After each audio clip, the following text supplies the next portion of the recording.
Entender melhor essa conturbada vida política do Paraguai.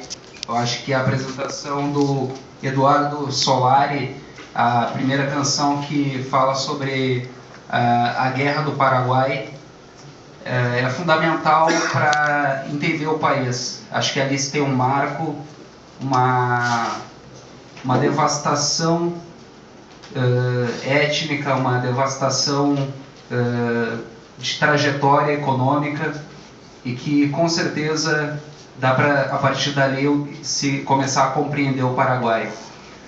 Um outro marco decisivo para a história de instabilidade se deu com a chegada da ditadura de Alfredo Stroessner. Ali se constituiu a construção de uma pirâmide de poder baseada na figura do ditador, do caudilho Stroessner, do Exército e do Partido Colorado. Aquelas velhas elites que estavam no poder durante a ditadura permanecem lá até hoje. Temos até mesmo o neto do Alfredo Stroessner como um dos senadores. Um sujeito, Lino Oviedo, que tentou por 2 vezes o golpe militar, também é senador e a principal liderança de um partido no Paraguai. Um partido que tem representatividade, tem senadores, e esse sujeito está lá. Então, a partir disso aí, a gente se vê uma manutenção de uma estrutura autoritária que começou em 1954. Então, eu vou direto para a apresentação, sem delongas. A primeira parte da apresentação, ela se dá com a chegada de Alfredo Stroessner. Eu dividi a apresentação em 3 partes. A chegada de Alfredo Stroessner ao poder e o domínio da tríade Exército, Caudilho e Partido Colorado, e o seu legado nefasto para a política paraguaia. O segundo ponto que eu vou tocar é a democratização e a manutenção das antigas estruturas de poder. Como eu já havia falado antes, muitos daqueles personagens do autoritarismo ainda estão impunes no parlamento paraguaio. Na política, na vida pública, na economia. O vídeo também mostrado anteriormente, ele mostra muito disso. A imprensa tem toda uma estrutura dominada pelas antigas elites. E o terceiro ponto da apresentação, a chegada da esquerda, a ruptura de 61 anos ininterruptos de poder do Partido Colorado, a caminhada de Lugo até a presidência, o seu governo, as causas da queda. Então, partindo da Guerra do Paraguai, que ela terminou em 1970, ali se construiu um novo país, e com certeza um país pior. No final do século XIX surgiram os 2 grandes partidos que dominaram por mais de 100 anos o cenário político local: o Partido Liberal e o Partido Colorado. O Partido Colorado governou de 1887 a 1904, o Partido Liberal governou de 1904 a 1936. Em termos ideológicos, a gente pode dizer que não existe muita diferença entre o Partido Colorado e o Partido Liberal nesses primeiros, Colorado e o Partido Liberal nesse primeiro momento. O Partido Colorado ele tinha uma identificação mais forte com as elites agrárias e o Partido Liberal com as elites urbanas. Nenhum dos dois tinha um apoio ao proletário, aos trabalhadores. Então, num segundo momento, o Partido Colorado ele acabou incorporando valores nacionalistas, acabou ideologicamente se valendo dos personagens históricos como Solano Lopes, Carlos Lopes, personagens históricos da Guerra do Paraguai. Então essas figuras, heróis de guerra, foram instrumentalizados como parte da estrutura do partido para tentar conseguir também um apoio das massas. E isso, o Partido Colorado até conseguiu um certo sucesso. Os 2 partidos representavam uma ordem oligárquica semi-competitiva. em que a definição de quem ascenderia ao poder nunca se dava de maneira pacífica. Entre 1869 e 1904, o Paraguai teve 14 presidentes. Caso seja ampliado o período histórico, de 1870 até a chegada de Stroessner em 1954, a tendência de volatilidade no poder fica ainda mais evidente. Neste espaço temporal, o país foi governado por 44 presidentes. Então veja, em 84 anos, o país foi governado por 44 presidentes, uma média de 2 presidentes por ano. Isso é a imagem mais clara de instabilidade na política do país. A série contínua de regimes despóticos inviabilizou a formação de instituições democráticas, tais como partidos políticos com liberdade de ação. A criação de movimentos sociais independentes, como sindicatos e associações, bem como a liberdade de imprensa e a ação dos intelectuais, foram extremamente limitadas pela ação dos grupos que dirigiam o país. Então, em 54 tem a chegada de Stroessner. Stroessner, ele não tem como dissociar ele da conjuntura geopolítica internacional do período pós-guerra. Teve um peso decisivo a influência dos Estados Unidos no Paraguai. E o Paraguai, nesse sentido, seria uma espécie de laboratório para aquelas ditaduras que viriam a acontecer em Brasil, Uruguai e Argentina. Uma perseguição tremenda aos partidos de esquerda e sobretudo, a tentativa de impedir o crescimento das ideias comunistas. E um outro pilar de sustentação, sem dúvida, o Brasil também teve uma influência na ditadura do Stroessner, não dá para tirar a nossa culpa, né? O Brasil ele queria tirar a influência que a Argentina tinha no Paraguai desde 1904, quando o Partido Liberal chegou ao poder. Então, o Partido Colorado tinha uma afinidade maior com o Brasil e o Partido Liberal com a Argentina. Então, a tríade de sustentação do poder stronista se dá através do Partido Colorado, o caudilho e as Forças Armadas. Do partido, estendeu os braços do Estado pelo país, através das suas sedes locais. Cada sede local do Partido Colorado era uma espécie de microprefeitura, se é que se pode dizer dessa forma. Lá ocorriam as políticas ditas sociais, entre aspas. Acho que para o governo Stroessner esse termo nem pode ser usado, mas a verdade é que no partido existia um espaço em que existiam médicos, existiam uma espécie de assistencialismo promovido pelo governo, aqueles agricultores que precisavam de terras buscavam negociar terras no partido, aquele desempregado procurava emprego no partido. Então, extraindo o partido, não existia sociedade. A sociedade era baseada no Partido Colorado, através da sua estrutura patrimonialista. Do caudilho vinha a imagem de homem forte e líder carismático. Alfredo Stroessner lutou na Guerra do Chaco, na década de 30, envolvendo Paraguai e Bolívia. Então, ali se constituía a figura de um líder forte. E o terceiro pilar eram as Forças Armadas, que vinha o aparelho repressivo do Estado, dava estabilidade através das forças de coerção. Os altos índices de vulnerabilidade social em que o povo paraguaio se encontrava foi um dos fatores que garantiu o relativo sucesso de Stroessner no que se refere à aprovação popular, baseando o seu governo em políticas de caráter populista e assistencialista, inéditas na história do Paraguai. Antes do Stroessner, não se pode pensar em qualquer presença de Estado. Não existiam políticas públicas em termos de saúde, educação e até mesmo reforma agrária. Não que com o Stroessner isso tenha existido. O que acontece? Stroessner fazia com que a estrutura do partido incorporasse alguma dessas políticas. Então, para você fazer parte dessas políticas você tinha que fazer parte do partido. Aí que muitos dos paraguaios acabaram se filiando ao Partido Colorado. Essa estrutura se mantém até hoje, uma vez que o Partido Colorado tem mais de 1 milhão de filiados. Olha esse número que é assustador. O Paraguai tem a população de 6 milhões de pessoas, o eleitorado em torno de 3 milhões. 1 milhão deles é filiado ao Partido Colorado.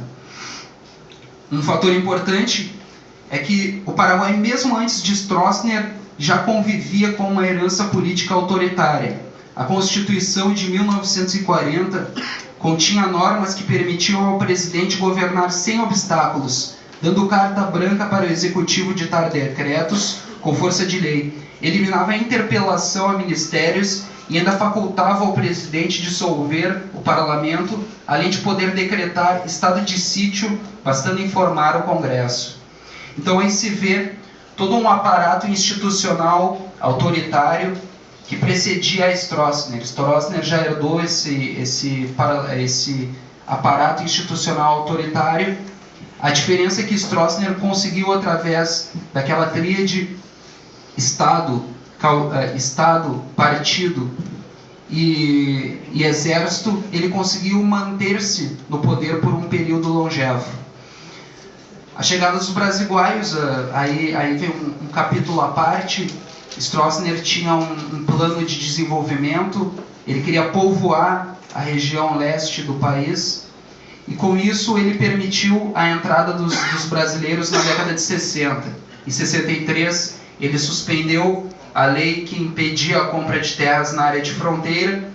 Isso, com certeza, foi um fator decisivo para a ida de agricultores brasileiros para o Paraguai, uma vez que as terras no Paraguai custavam 10 vezes menos do valor que custavam no Brasil.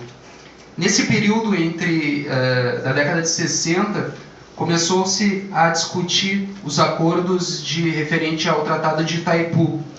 Então, a relação próxima que o Stroessner tinha com os ditadores do Brasil na década de 60 foi um fator que favoreceu esse tipo de resolução. Então, além disso, quando os brasileiros chegavam no Paraguai, ainda existia todo um aparato montado para recebê-los. Foi criado um banco de fomento que emprestava valores com juro reduzido para auxiliá-los nas suas jornadas. Aqui eu tenho um mapa que ilustra a rota dos brasiguaios. Começou-se do Rio Grande do Sul, depois dos estados de Santa Catarina, Paraná, e num segundo momento, na década de 70 e 80, veio um terceiro movimento que origina-se dos estados da Bahia e de Minas Gerais. Isso que já foi dito. Aqui nesse quadro, esse quadro aqui é bastante interessante, porque ele ilustra o seguinte: a consolidação da ditadura Stroessner e do autoritarismo, ela tem uma relação direta com o crescimento econômico que o Paraguai obteve, sobretudo pela relação que tinha com o Brasil.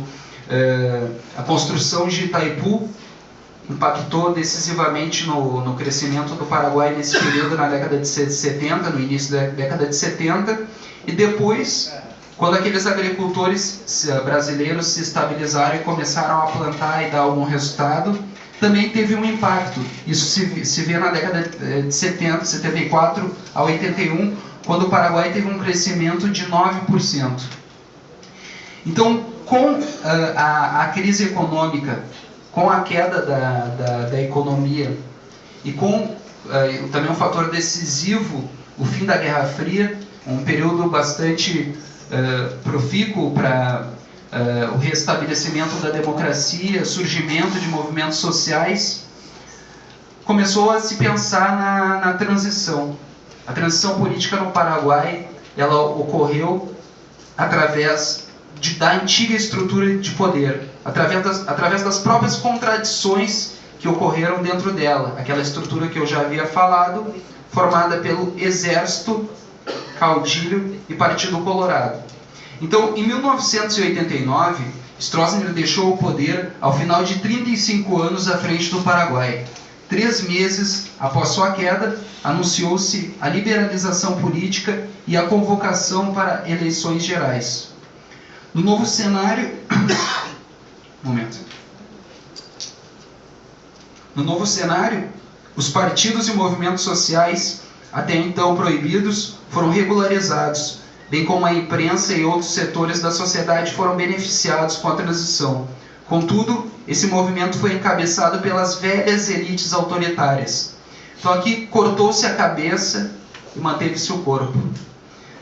Mesmo com a democratização do Paraguai, o Partido Colorado, através do seu grande número de filiados e do seu domínio sobre os setores burocráticos do Estado, conseguiu permanecer no poder, elegendo Juan Carlos Valmossi. Na primeira eleição democrática da história, em 1993, 40% dos votos. A continuidade da hegemonia colorada se expressa nos números que obteve na ocasião. Foram ocupadas 20 das 45 cadeiras do Senado, 38 das 80 vagas da Câmara Federal e 12 dos 17 governadores do país. Durante o governo Valmossi, foi assinado o Acordo do Mercosul, envolvendo Brasil, Argentina e Paraguai. O governo também foi marcado pela tentativa de golpe militar pelo general Lino Oviedo, aquele mesmo que eu havia falado no início. Ele já estava conspirando no país em 1996, quando ele tentou realizar um golpe militar. Não conseguiu e saiu exilado para o Brasil. Seu sucessor, Raul Carlos Cubas, também colorado, foi eleito em 1998, com uma margem ainda mais expressiva de votos, 54%. Contudo, o mandato durou um breve período, interrompido com a sua renúncia ao cargo após o assassinato do vice Luiz Maria Arganha. Esse caso foi muito polêmico. Acontece o seguinte, Raul Cubas, ele restituiu os direitos políticos de Lino Oviedo. Arganha era contra essa restituição. Semanas após ele declarar-se contra a restituição dos direitos políticos, ele foi encontrado assassinado. Então, com isso surgiu uma série de movimentos sociais, uma série de embates entre movimentos pró-democracia, e com isso se tornou insustentável o governo de Cubas. Ele renunciou. Com isso, assumiu o presidente do Senado, Luiz Ángel González Macri, que cumpriu o mandato até 2002. No ano seguinte, ingressa outro colorado, Nicanor Duarte, com 37% dos votos. Destoando dos seus antecessores colorados em alguns pontos de sua política, como a negação de políticas neoliberais, a oposição à assinatura da ALCA. No entanto, a tentativa dele de alterar os termos da Constituição paraguaia, permitindo a reeleição no Paraguai, não é permitida a reeleição, gerou uma série de manifestações de movimentos civis. Neste contexto, emerge a figura de Fernando Lugo como protagonista dos movimentos em favor da ética no espaço político. Então Lugo, que era identificado com a esquerda, com o movimento agrário e também ele tinha uma imagem idônea.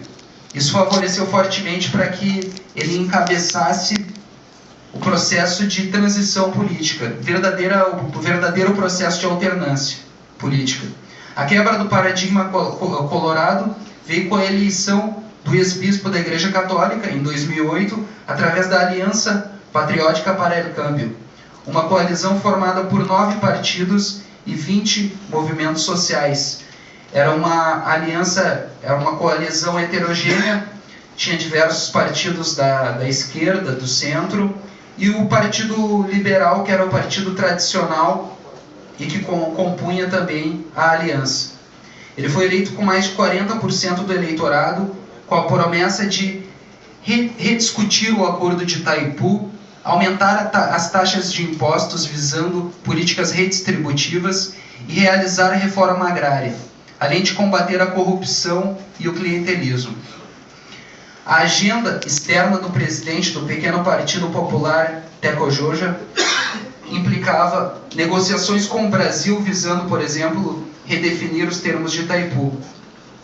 os produtores de soja brasiguaios seriam os principais afetados com a política redistributiva, na medida em que boa parte deles adquiriu propriedades em condição irregular nos anos 70. Apesar de eleito, Lugo não conseguiu a maioria no parlamento. A oposição ficou com 45 das 80 cadeiras da Câmara dos Deputados, sendo que 30 delas pertenciam ao Partido Colorado. Aquela ideia de que a antiga estrutura do poder autoritário permanecia no parlamento aí fica bastante evidenciado. A Aliança Patriótica para o Câmbio conseguiu 35 cadeiras, sendo que 29 delas pertenciam ao Partido Liberal. Então a margem de ação política do Lugo era muito limitada. Na medida em que o Lugo encontrou uma oposição fortalecida, isto inviabilizou aprovar projetos importantes como a elevação dos impostos para a pessoa física e a efetivação da reforma agrária, o que redundou na queda do seu prestígio político frente à população.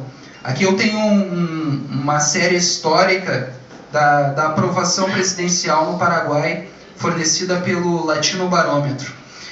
A gente vê que o presidente Lula diria que nunca antes na história do Paraguai teve uma margem tão alta de aprovação. 86% dos paraguaios aprovava o Lugo quando da sua chegada. No entanto, a gente vê aqui uma série contínua de queda dessa aprovação. Isso se deve muito à resistência que o Lugo encontrou no parlamento e não conseguir efetivar as reformas do Estado. Além de ter minoria parlamentar, Lugo enfrentou, dentro da base governista, um forte conflito envolvendo o principal partido da coalizão, o Partido Liberal, e o seu vice, Frederico Franco. O início da crise iniciou quando Lugo escolheu o seu ministério sem consultar os liberais. Isso ocorreu até em boa medida pelo fato de que Lugo preferia escolher aqueles liberais mais identificados com políticas sociais, políticas social-democratas. Então, isso desagradou muito o seu vice, e ele teve o vice como o principal oposicionista, minando o governo e tentando desmoralizar a imagem de Lugo publicamente. Então, o que faltava para esses conspiradores conseguirem derrubar o Fernando Lugo foi o contexto de Curuguati. O epílogo do conflito ocorreria no dia 15 de junho, quando foram mortos, aqui está 7, mas são 6 policiais e 11 sem terra, na desocupação de uma fazenda em Curuguati, fato que desencadeou o processo de impeachment do presidente por mau cumprimento de suas funções. Agora vem a parte polêmica da história. O artigo 225 da Constituição prevê a deposição do presidente em caso de mau desempenho. No entanto, essa Constituição foi redigida em 1992, quando nem sequer houvera uma eleição democrática, e todos aqueles parlamentares pertenciam à velha ordem autoritária. Então eu acho muito questionável este artigo. Acho que isso foi um recurso institucional criado pelo Partido Colorado para, em caso de reforma agrária, aperte um botão. No entanto, a rápida saída do presidente, fazendo com que todo o processo ocorresse em 24 horas, marca um traço autoritário do parlamento paraguaio, que mais uma vez excluiu a população do direito de participar do processo. Tendo como base uma história em que cumprir o mandato é exceção, o povo paraguaio, em sua maioria, assistiu calado ao movimento de impeachment. Lugo, que confiou desde o início no respaldo das massas para ir em frente e promover as mudanças, sucumbiu em virtude da inatividade dos paraguaios na esfera política e da manutenção das antigas estruturas de poder que têm origem na era Stroessner. Então, para acabar, eu vou terminar com uma frase do conspirador Lino Oviedo. No Paraguai, quem ganha perde e quem perde ganha. Obrigado.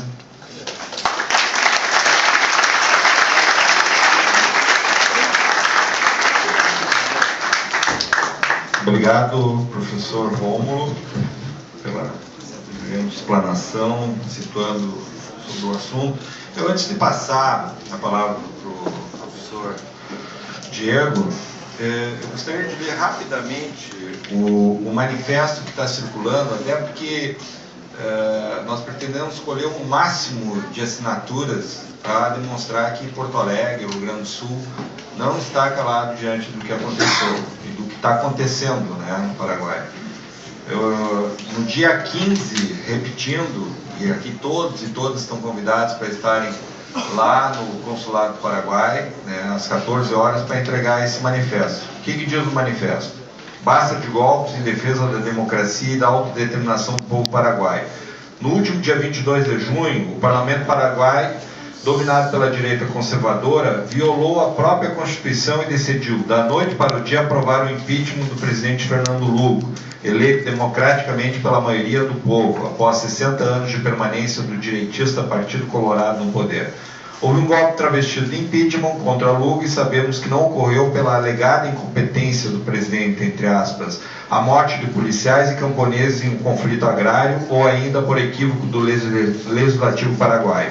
Este golpe foi intencional e se configura como mais um atentado à autodeterminação dos povos latino-americanos, a exemplo do que ocorreu em Honduras e nas tentativas frustradas contra os governos da Venezuela, Bolívia, Equador e Argentina. Para nós, lutadoras e lutadores sociais, ainda estão vivas as marcas colonialistas e da exploração que envolve a disputa pela hegemonia política e econômica na América Latina e de seu futuro como região soberana e desenvolvida. Sabemos que o golpe foi uma ação orquestrada e tem sua origem naqueles que não hesitam em negar governos democráticos para servir aos objetivos dos governos estadunidenses em se apropriar das riquezas e liberdade dos povos latino-americanos. Objetivos que trazem em perigo as democracias conquistadas duras penas, que se desconsideram as lutas de combate às ditaduras civis militares que ainda hoje estão latentes em nossas memórias. A nossa reação não advém de um fato novo, mas de muitas razões que já conhecemos e sobre as quais não podemos calar. Pela dívida social e política que temos com o povo paraguaio, e considerando as referenciais de verdade e justiça que devem nortear a luta pela nossa América, livre e soberana, denunciamos ainda o que segue.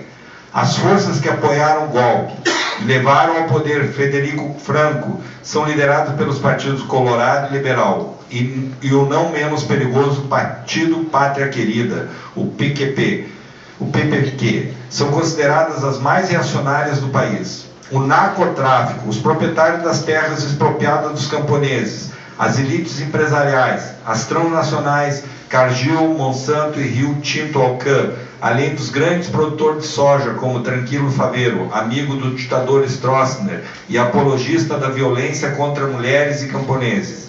O golpe também teve o apoio da mídia nacional, composta pelos proprietários dos 3 principais jornais e que controla ainda as emissoras de rádio e televisão, meios estes vinculados às transnacionais e ao sistema financeiro. Fernando Lugo não teve garantia de defesa, pois o Parlamento desconsiderou o artigo 17 da Constituição do país, que determina o seguinte: no processo penal ou em qualquer outro do qual possa derivar pena ou sanção, toda pessoa tem direito a dispor das cópias, meios e prazos indispensáveis para a apresentação de sua defesa, e a poder oferecer, praticar, controlar e impugnar provas. Também ignorou o artigo 16, que afirma: o direito de defesa das pessoas é inviolável. Isso a própria Corte Suprema do país já admitiu. Ao interromper um processo político a menos de um ano das eleições, o Parlamento paraguaio garante o retorno ao poder de setores retrógrados da sociedade que não têm compromissos ideológicos ou humanistas para efetivar qualquer proposta de justiça social e reconhecimento às manifestações das classes populares. As forças de direita do Paraguai mentem quando alegam aspecto legal para o golpe, mesmo quando está comprovado que militares dos Estados Unidos negociam há muito tempo com políticos paraguaios a viabilidade da instalação de uma base militar na miserável, mas estratégica região do Chaco. Representantes das câmaras do Congresso do Paraguai exigiram de delegados do governo venezuelano uma grande quantidade de dinheiro para aprovar a entrada da Venezuela no bloco regional do Mercosul. essa denúncia foi feita pelo próprio presidente Hugo Chávez e confirmada por autoridades brasileiras. Após a corajosa decisão dos governantes do Brasil, Argentina e Uruguai em suspender o Paraguai da Unasur e do Mercosul até as próximas eleições previstas para abril de 2013, o Conselho Permanente das Organizações dos Estados Americanos se posicionou em reunião fechada no último dia 20 de julho contra a suspensão do Paraguai e do Mercosul e a favor de que o secretário-geral do organismo, José Miguel Insulza, enviasse uma missão de apoio àquele país.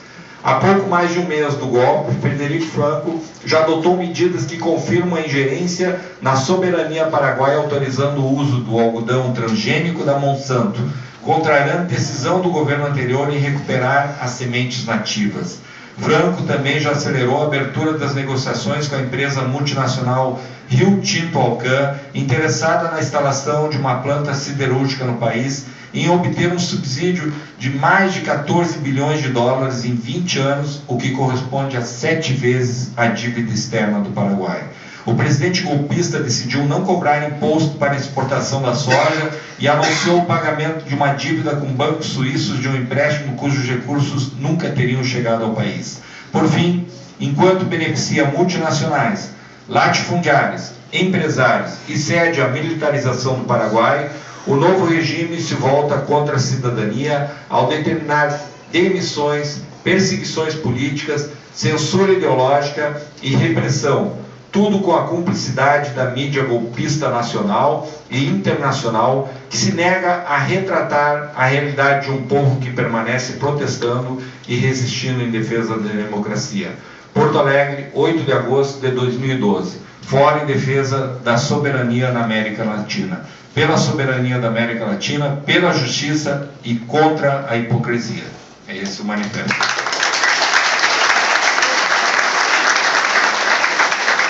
Passo já de imediato, então, professor Diego Pontas. Bom, primeiro, gostaria de agradecer o convite. Eu vou procurar não ser muito extenso na minha apresentação, inclusive para permitir o debate, que eu acho que é o que vale. E também não vou fazer uma descrição tão sistemática dos acontecimentos, até porque o colega já o fez, certo? Ao contrário disso, eu vou buscar extrair algumas reflexões desse golpe, né? Até porque na América Latina algumas questões têm sido recorrentes historicamente e é importante fazer a autocrítica, fazer a reflexão correta, inclusive para se posicionar politicamente e fazer a leitura dos fatos. Na América Latina, em várias oportunidades, reformas foram abortadas. Isso não é novidade, né?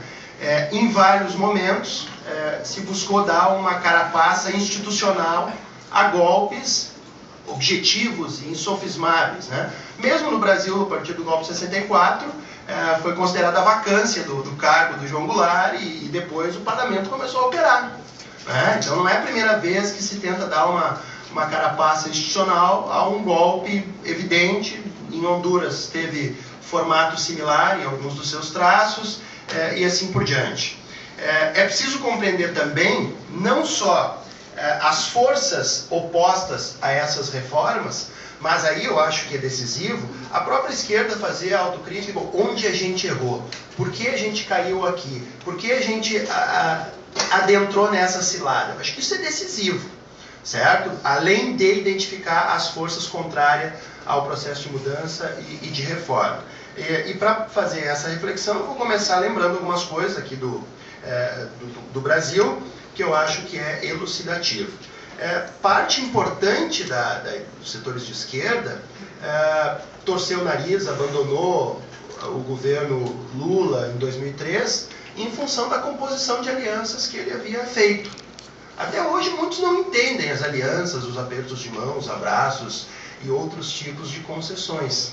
Eu quero lembrar que a descrição do colega foi evidente de que a queda dele esteve diretamente relacionada com o grau de isolamento que ele teve, né?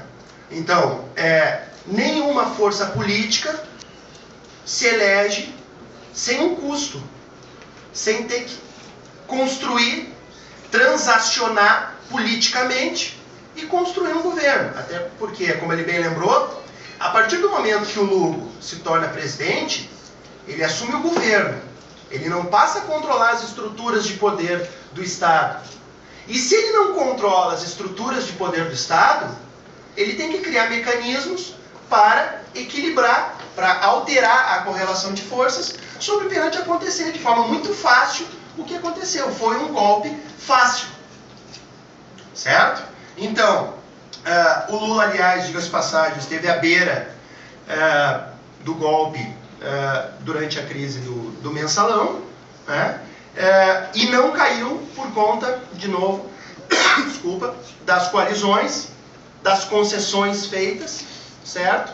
Ele lembrou o caso da formação do gabinete, né, em que o Lugo não teve sensibilidade na hora de construir o gabinete, achando que poderia simplesmente escolher aquele com os quais ele comungava exatamente das mesmas ou de concepções muito próximas. E eu quero lembrar a vocês, para os mais os que têm memória um pouco mais fraca, né, de que a constituição do gabinete do governo Lula, logo no início, se deu a partir de um compartilhamento de poder muito evidente, certo? E que deu sustentação para que ele conseguisse fazer as reformas e avançar na medida da possibilidade que a correlação de forças oferecia naquela quadra histórica. Quero lembrar que o presidente do Banco Central foi um banqueiro. Eu quero lembrar que quem controlou o Ministério da Indústria foi o industrial. Quem controlou o Ministério Agrário foi um homem representante do agronegócio. Quem controlou do desenvolvimento agrário foi alguém ligado aos movimentos sociais, à reforma agrária, à pequena produção. Quem controlou as relações exteriores foi uma figura representativa do Itamaraty e assim por diante. Então essa é a primeira reflexão que eu considero substantiva, se a gente quiser, além de condenar o golpe, compreender qual é a sua natureza e como se deve fazer a leitura desses processos. O segundo ponto que eu quero considerar, ainda falando dos aspectos domésticos, eu vou falar um pouquinho dos aspectos domésticos, depois eu vou para a dimensão regional. Diz respeito ao papel da mídia.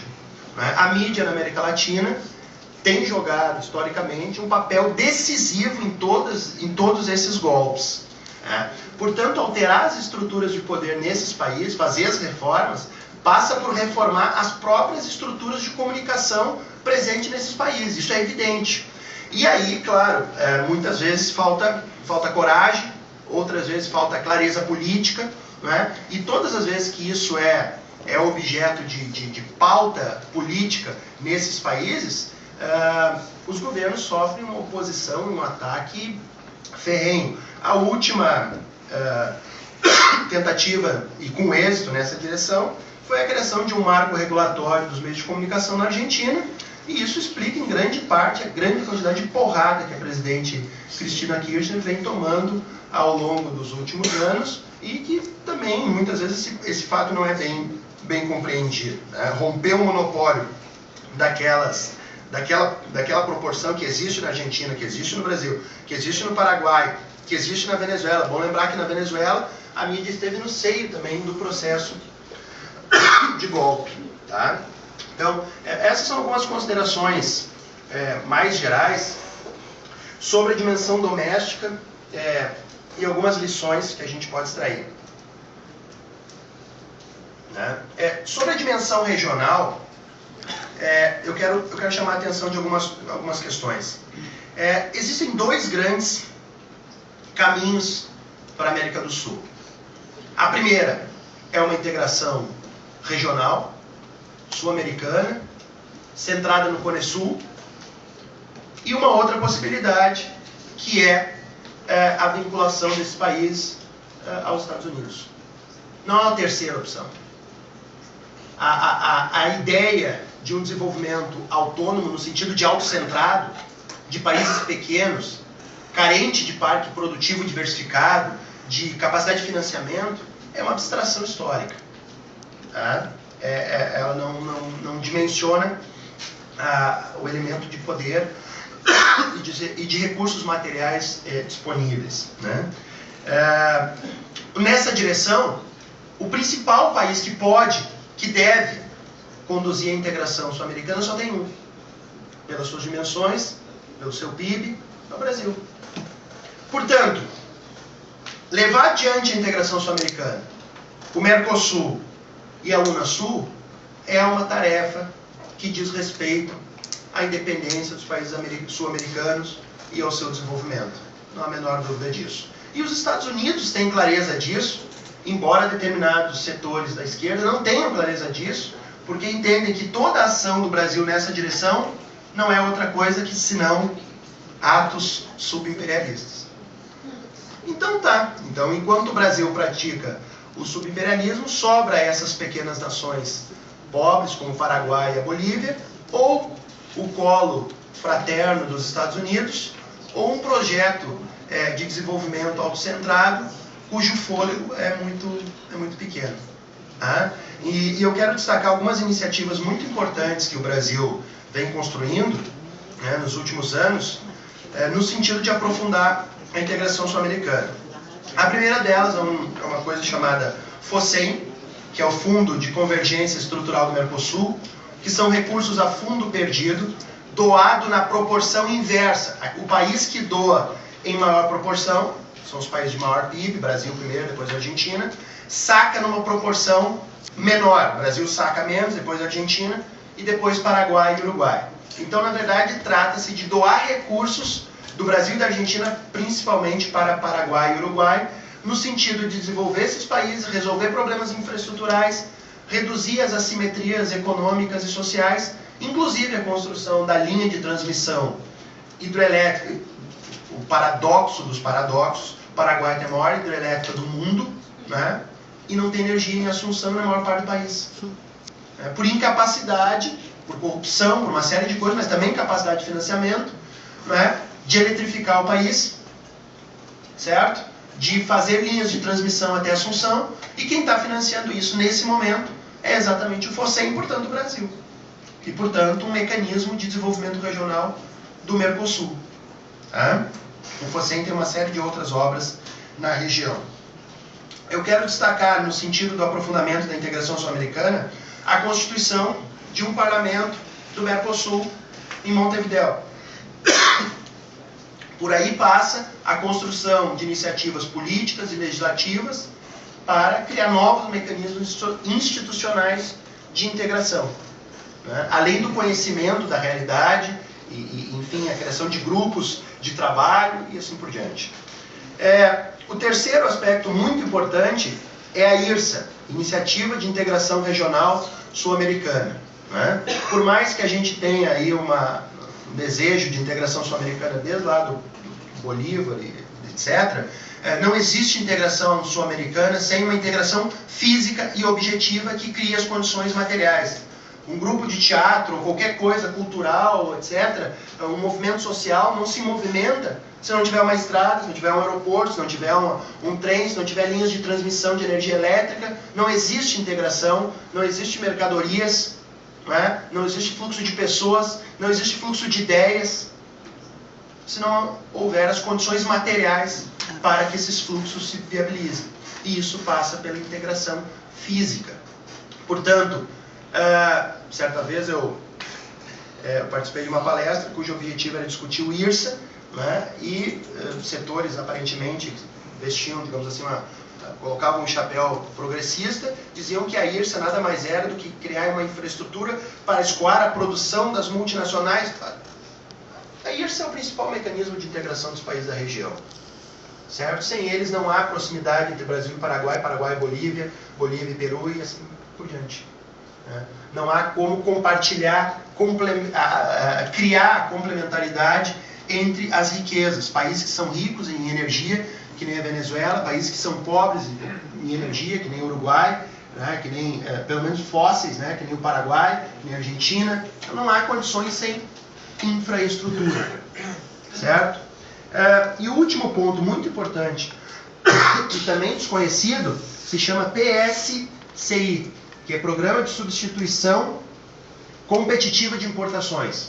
Ou seja, o Brasil, para levar adiante o processo de integração, ele precisa reduzir as assimetrias. Só que reduzir assimetrias não é fruto também apenas da vontade, né? Ou seja, o Brasil acaba tendo superávitos comerciais muito expressivo com todos os seus vizinhos, por uma razão muito simples. Ele chega lá, exporta uma série de coisas importantes para o Equador, né? E não tem o que importar do Equador além de chapéu Panamá, que é produzido no Equador. Então precisa, por quê? Falta de capacidade competitiva, falta de uma burocracia capaz de prospectar mercados, falta de informação, falta de infraestrutura, falta de um monte de coisa. Então não acessa o mercado do Brasil. Então o que o Brasil, ao criar o PSCI, o Brasil está oferecendo a esses países facilidades para que o Brasil possa importar deles coisas que são importadas hoje de outros mercados, que vem da China, vem da Europa, vem da África, vem dos Estados Unidos. Então o Brasil cria, diz, a gente quer comprar tampinha de garrafa, vocês têm condição de vender, façam isso, a legislação é essa, o custo é esse, os caminhos são esses. E eles passam a se formar e melhorar as condições. Já melhorou as condições de comércio com alguns países. Então esses são esforços objetivos, são políticas objetivas capazes de levar adiante a integração sul-americana, para além de um discurso que é fácil, mas cuja consequência objetiva muitas vezes é pequena. Tá? Só para lembrar, os Estados Unidos têm muitas formas de interromper esse processo que eles estão enxergando de integração sul-americana. Uma, desestabilizar os regimes, desestabilizaram primeiro do Chávez, desestabilizaram o Rafael Correa, quase derrubaram o Evo, ou produziram a secessão da Media Luna, derrubaram o Lugo, isso num período muito curto, certo? Zelaya, são inúmeros exemplos recentes, porque é inegável que depois daquele ciclo neoliberal dos anos 90, houve uma virada para o movimento de centro-esquerda, de resistência àquelas reformas liberalizantes, certo? Agora, para esses projetos terem consequência, né, não basta simplesmente dizer, eu não quero essa multinacional, não quero latifundiário. Bom, se um país depende de 2, 3 produtos de exportação e tu rompe com aqueles setores, não é capaz de dialogar, não é capaz de criar coalizões, não é capaz de trazer eles para um determinado projeto nacional, tu interrompe a possibilidade. Bom, a Bolívia, eu expulso aqui, expulso ali, foi com o quê? Com qual capacidade de financiamento? Com qual capacidade tecnológica? Com qual capacidade de quadros políticos? O mundo se faz com quadro político, com capacidade de financiamento, né? Com tecnologia, e não só com boa vontade. A gente já viu em inúmeras oportunidades que simplesmente o voluntarismo político não produz os efeitos desejados em termos de qualidade de vida, desenvolvimento, que é bem ou mal que a população espera de um governo que vai fazer reformas e transformações sociais. Certo? E claro, a outra forma que os Estados Unidos têm de interromper esse processo de integração regional é a criação de acordos bilaterais, né, que acabam por dividir o processo de integração. Então, os Estados Unidos fez acordo bilateral com a Colômbia, faz acordo bilateral com o Peru, faz acordo bilateral com o Chile e vai dividindo o processo de integração. O que vocês exportam? A gente exporta café daqui, a gente compra o café, toma isso, facilidade aqui, colar, a gente abre o mercado cativo. Então, a disputa do Brasil com os Estados Unidos por 2 projetos se dá também na capacidade de financiamento. Se o Brasil não oferecer uma alternativa melhor, superior aos Estados Unidos, um projeto, eles vão cair naquele lado. Simples. Tá? Por fim, para não me estender demais, eu quero dizer que a política ela tem os seus efeitos não esperados. Né? Quando um ator político faz uma ação, ele não tem condição de calcular todos os seus efeitos.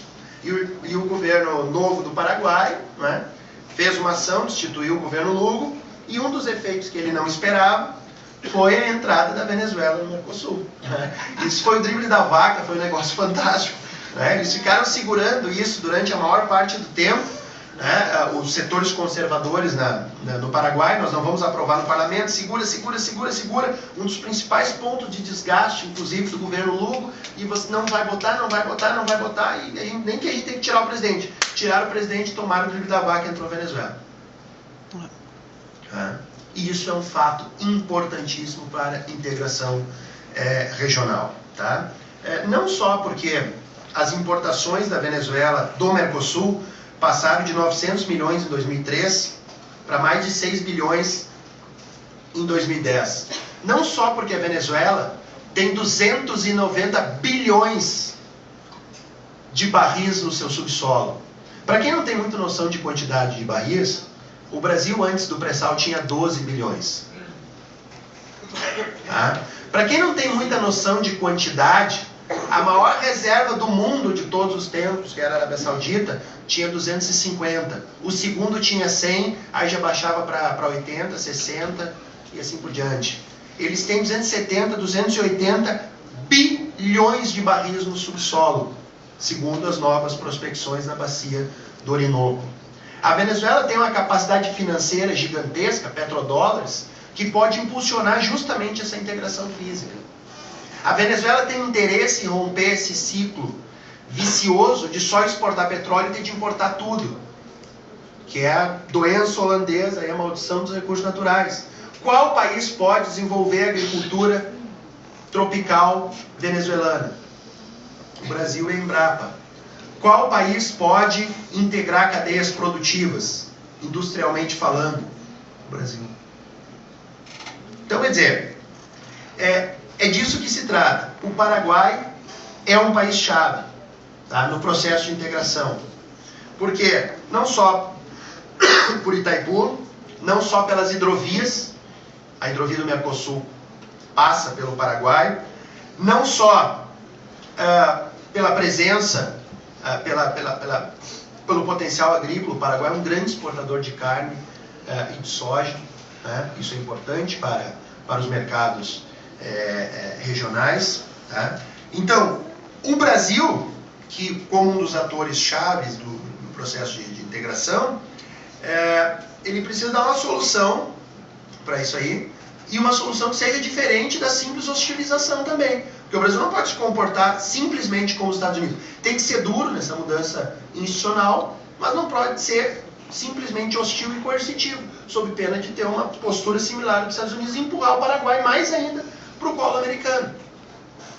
Então isso requer habilidade política, uma clareza dos desdobramentos de médio e longo prazo, se o objetivo for a integração sul-americana. Se o objetivo for trazer o Paraguai para um projeto que não é aquele que interessa, sobretudo, aos Estados Unidos. Portanto, nós estamos falando de projetos que estão em jogo muito mais do que propriamente a constatação de que houve um golpe e de que esse golpe deve ser condenado. Com isso, eu encerro a minha exposição.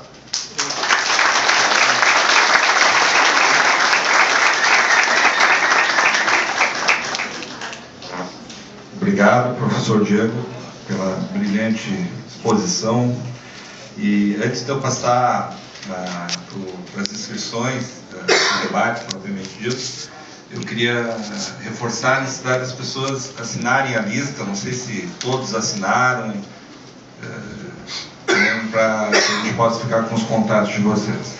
Eu queria também agradecer assim, algumas pessoas que proporcionaram, que foi um trabalho coletivo bastante intenso, né, para que esse debate ocorresse e também para que a gente consiga levar esse manifesto no dia 15, e para isso os contatos são necessários. Quem tiver possibilidade de ir, nós vamos disponibilizar ônibus, porque como é um local bastante deslocado aqui do centro, para as pessoas irem de forma conjunta nesse ato no dia 15 às 14 horas.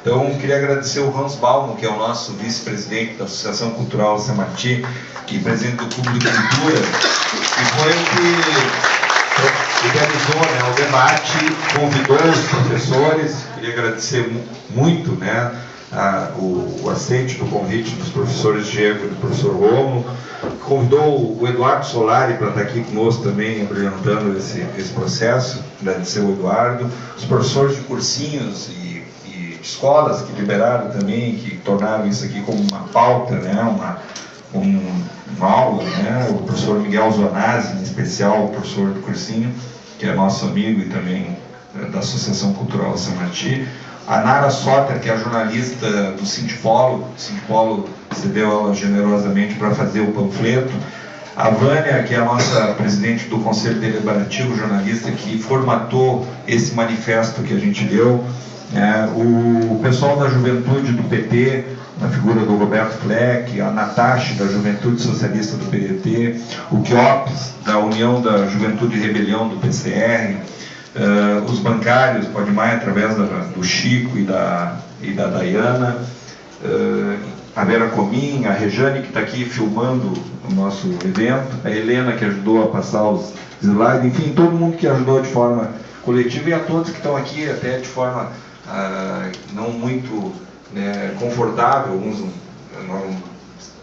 que bom que conseguimos lotar, né, o plenarinho e as próximas atividades, inclusive um dos temas que nós queremos discutir e que a mídia tenta encobrir o que está acontecendo de fato é a Síria, que está sob fogo cruzado também das forças imperialistas, né? Então nós já vamos deixando aí agendado para que todos, né, se sintam convidados para um próximo debate em torno também da questão da Síria, da agenda da Colômbia, enfim, da marcha da Colômbia que está acontecendo também e que a gente fica pouco sabendo, né? Então, estão abertas as inscrições para as falas. Depois nós queremos ouvir mais um pouco a música do Eduardo também. É um bloco de 3, 4 perguntas, e aí os professores... Quem gostaria de fazer tirar alguma dúvida do que os professores colocaram, ou polemizar em cima do que foi colocado?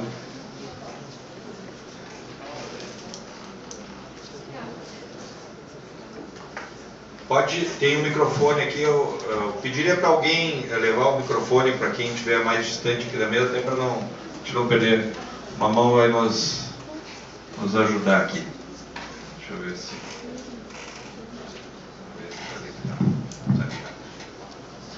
Pessoa que puder se identificar, dizer o nome e qual é a instituição que está... Obrigado. Então, boa noite a todos. Sou o Fernando, sou bancário, milito na CSP com Lutas. Então, acho que primeiro parabenizar o pessoal aí pelo debate, né? Eu acho que esse debate sobre o golpe do Paraguai é um debate importante que a esquerda, que os movimentos sociais têm que fazer. E nesse sentido, a esquerda, os movimentos sociais têm que tirar algumas lições sobre o golpe, sobre o governo do Lugo. Em primeiro lugar, tem que afirmar categoricamente que todas as pessoas, todas as organizações que defendem minimamente as liberdades democráticas, etc., devem manter uma unidade total contra o golpe. Essa unidade na luta, nas mobilizações de toda a organização de esquerda, de todo o movimento popular, camponês, sindical, contra esse golpe da direita, contra o governo eleito no Paraguai. Agora, isso não significa um apoio incondicional ao Lugo.